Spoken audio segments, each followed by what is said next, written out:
right, today we're gonna talk about my kind of, I'm gonna call it a budget brake setup that I have.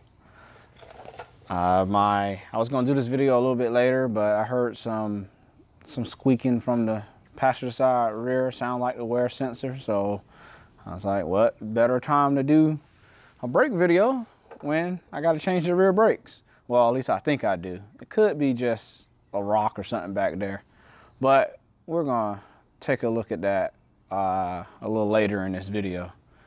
So my setup, I kind of stumbled upon it in a crunch. This was on I've been running this brake setup since, I don't know, maybe 5-6 years ago on my G37X. So we were gonna drive to Canada, from Georgia to Canada.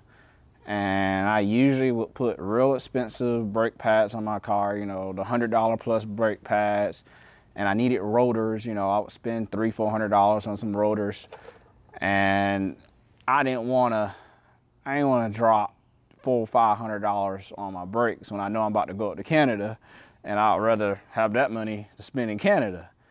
So I was like, well, let me go to my local parts store and see what they have.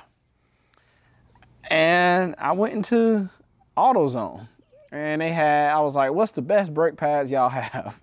And they was like, well, we have this thing called C-Max. And I was like, C-Max? So, you know, I kind of looked it up, and it's, you know, completely ceramic brake pad, supposed to be better than OE. And then I saw the price. I was like, well, I'll take those. And then as far as rotors, you know, I was looking for something, you know, cheaper than $400 for some rotors. So I stumbled upon a company called Power Stop. And I was like, and they, you know, they claim like a 3-year warranty, and, you know, supposed to be some special steel or hard steel. I think they call it like G3000 or something like that. And they're supposed to, you know, 3-year warranty for warps.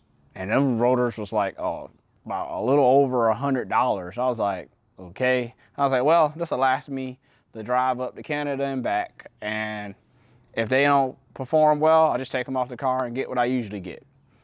So I purchased it, and the car braked better than what I used to run. And I used to run the Hawk street pads, the HPS pads or something like that. Not the ceramic ones that they have now, but the old semi-metallic ones. And those pads braked very well, but they would eat up my rotors so bad. Like every time I needed new brake pads, I had to change the rotors. It was annoying. I mean, we talking about $500 every time I needed brakes. But then these Duralast ceramics, I mean, I kept the same rotors for a couple of years before I would have to change them, and it braked just as good as those Hawk pads. I was just like, whoa, I've been wasting my dang money. So for those last couple of years, that's been my combination: a Power Stop drilled and slotted rotor, as you see here, and then some Duralast Max pads. And they call them C-Max, and sometimes they just call them Max, but I think they back calling them the C-Max now. And it brakes great, to the point where I tried them out on autocross to see, well, let's see what they feel on autocross. Brake perfectly fine on autocross. Brought them up to the tail of the Dragon. Coming down the hill, did not overheat the brakes. I was like, wow. But I did do something else along with that. So probably gonna have a closer view to this, but I have also stainless steel brake lines on here, and those are from Z1 Motorsports.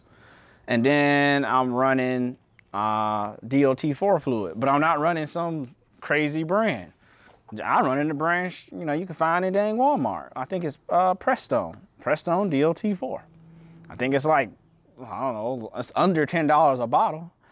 So Prestone DOT4, Z1 stainless steel brake lines, Duralast ceramic or C-Max or Max, whatever they calling them in the store, brake pads, and then power stop, drilled and slotted rotors. That combination breaks so well. It breaks so well that my wife gets in my car, and whenever she brakes, she's like, wow, your brakes feel so good. I want my brakes to feel like that. How come your brakes feel so good? And if your wife notice it, you know you did something. Because most people, I don't be noticing what you did to your car. He's like, oh yeah. But she gets in my car, she drives it, she presses the brakes, and she always comments on how good my car stops. So this is just, you know, if you don't want to spend all the big money, or to me, I think it's unnecessary to spend all the big money to get good braking. But I have my good combination here that's been working for me for years. This setup, I will gladly put it on the track. Like I said, I gladly put it on the tail of the Dragon, and not getting any brake fade or any of those negative, you know, boiling the fluid or just overheating the pads. And if any of y'all have used the stock pads on the G37 or even the new Q50, those stock pads are horrible. They're made for panic stops. So they don't need much of any heat in them to give you a real good stop. But the problem is the way the torque curve is on that brake pad for the OEM brake pad is that after that initial bite that it gives you, it falls off real hard as the heat builds up. And then, but these Duralast C-Maxes, they seem to have a pretty linear curve. So they don't have that super initial bite that your OEM pads have. They have more of a very, very progressive bite and as you press on the brake pedal. And then even when the heat is up, it keeps that progressive biting until eventually it kind of flatlines. It doesn't like drop off like the stock pads do. So if you doing a triple digit, you know, stop in Mexico down to zero, you don't just melt your pads like the OEM ones do. You immediately melt them. But these pads, I stopped from triple speeds in Mexico, and the pads don't melt. So I've been going with these for the last, I would say, about 5 or 6 years, and this has been my go-to setup. And I did it on all my cars, and then I even run the pads on my wife's QX56 now. But she don't have the stainless steel line, so she's missing one component of it. But she runs the same DOT fluid. She got the same pads, and then she'll be getting the rotors in a little bit. So just wanted to share y'all that setup, and let's go try to figure out what's wrong with these back brakes. All right, as I was saying in the beginning of the video, I've been getting what sounds like the wear sensor from the passenger side rear here. This Akabano big brake kit is pretty easy to change the pads on. Literally pulling some pins and you can change the pads. So I guess, you know, since it was developed for racing, so you can do quick pad changes. I'm gonna take a look at these pads. I'm not, just from initially just taking a look right here, it looks like the pads are fine. I changed these pads about a year ago exactly. So I guess y'all get to see what a year and, you know, I'll say about 5 autocrosses and high-speed stops in Mexico and daily driving and what these pads look like. So let's pull them off. So like I said, you're pulling out pins.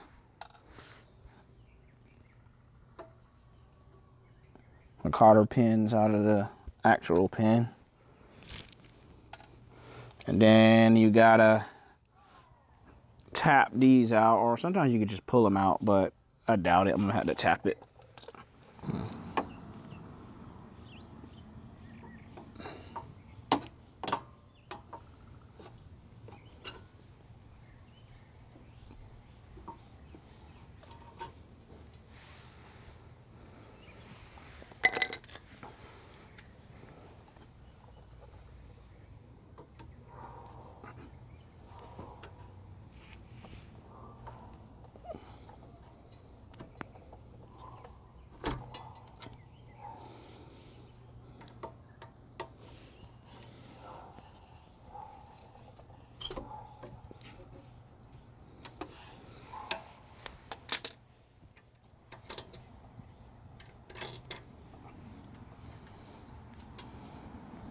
There we go.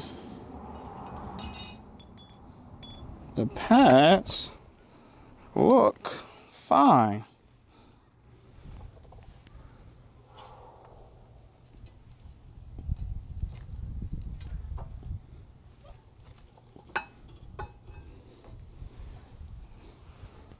It's about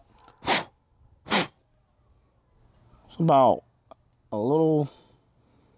We still got the shafer, however you say that word, in the pad still, so we are still about halfway. And this is the inside one. This is the one I was expecting to be bad. Let's see what the other one. So that's that. Let's see what the other one looked like.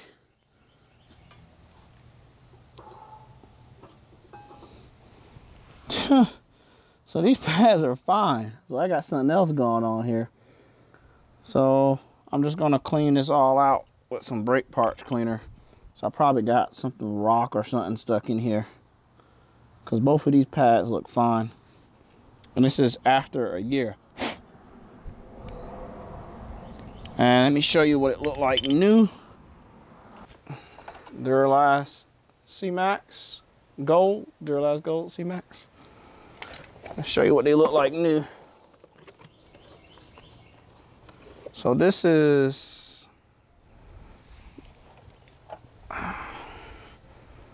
after 1 year. I don't know if I'm showing that well.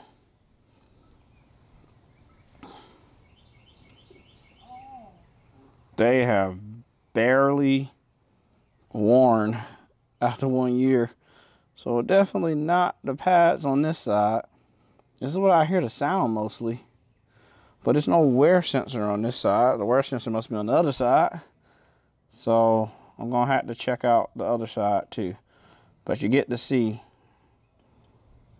how little these pads have worn in exactly a year. And this is why I recommend them. Whenever somebody asks me for some pads, this is what I recommend.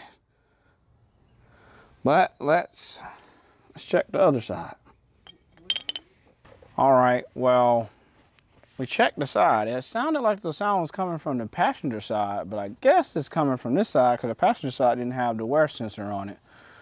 So we're gonna quickly check this side. Like I said, it could have just been some loose rock or something, because I kept getting a intermittent, you know, sound just like the wear sensor. So, but we're gonna check it out. Let's get these cotter pins off.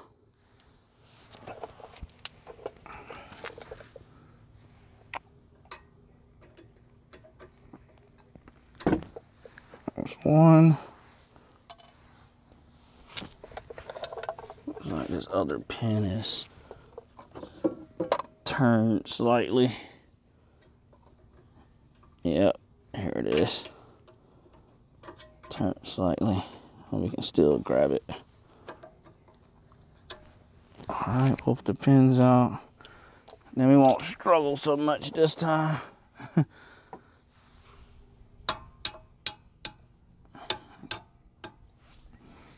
Pretty easy to get them out.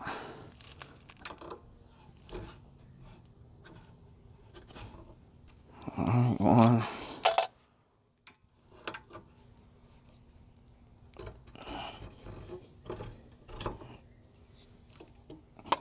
Two. Those pads aren't looking bad. So I think we got something in here. All right, got them loose. Check this one. It's about the same as the other pad, where you can clearly see the shafer so that it's still here.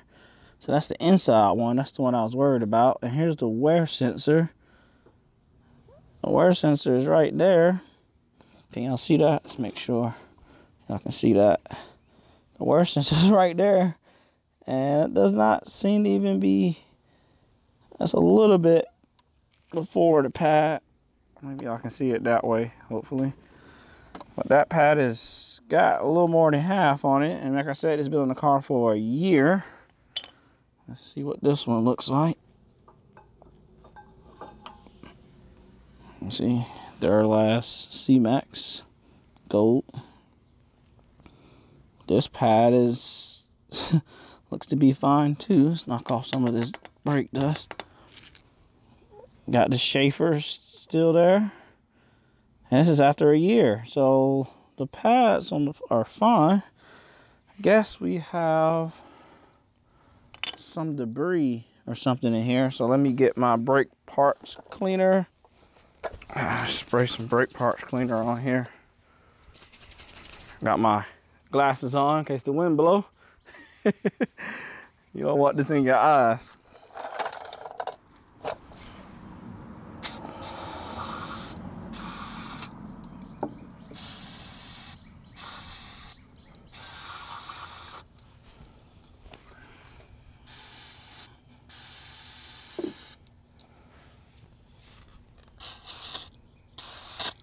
It is pretty dirty in there. So all I can think is I got some type of debris in here because I can't actually find anything wrong with the pads. That's a good thing, showing you how well these pads hold up to abuse.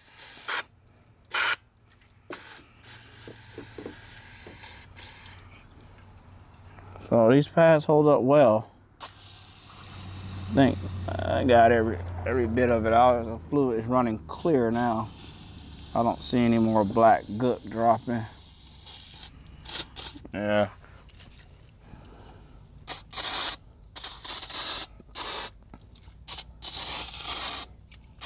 Yeah, I'm spraying the shit out of it, I know.